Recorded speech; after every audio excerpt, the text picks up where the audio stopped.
আমার নাম মোহাম্মদ ফারুক, গ্রাম পেলাজ, পোস্ট বর্মীবাজার, থানা শ্রীপুর, জেলা গাজীপুর। পেলাজ সরকারি প্রাথমিক বিদ্যালয় ও কারিগরি ভোকেশনাল বিদ্যালয়ের গেটের সামনে আমি আমার কারখানা।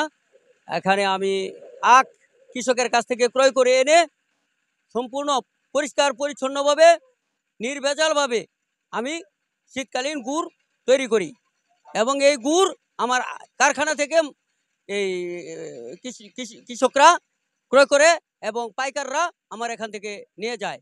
আর কিছু গুড় আমি বাজারে বিক্রি করি। এটা একদম নির্ভেজাল, নির্খুঁত এবং নির্ভেজালভাবে আমি তৈরি করি। তার মধ্যে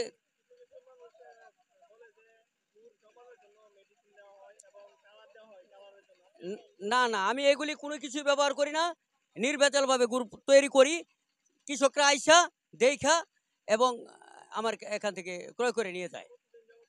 আমি প্রায় ৩ বছর যাবৎ আমি এটা তৈরি করি।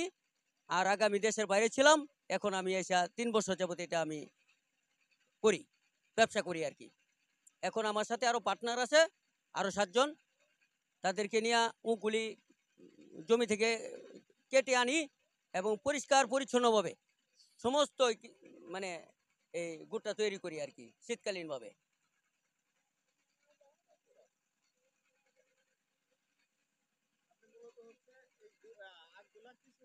কৃষকের কাছে ক্রয় করি। হ্যাঁ,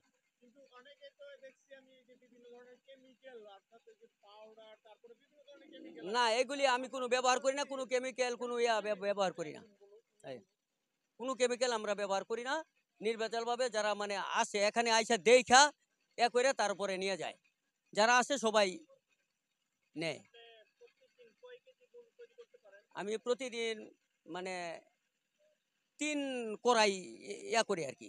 3 করে আপনার 3 টিন হয়। 3 টিনে মনে করেন 100 কেজি 150 কেজি গুড়, 1 থেকে 150 কেজি। শীতের আগমনে বাংলাদেশের গ্রামীণ অঞ্চলে শুরু হয়েছে আখের গুড়ের তৈরির ধুম। এটি শুধু একটি মিষ্টির জনপ্রিয় উৎস নয়, বরং গ্রামীণের একটি অর্থ উপাদানের গুরুত্বপূর্ণ ভূমিকা রাখে। আলমগীর ইসলাম, বঙ্গ সংবাদ, গাজীপুর।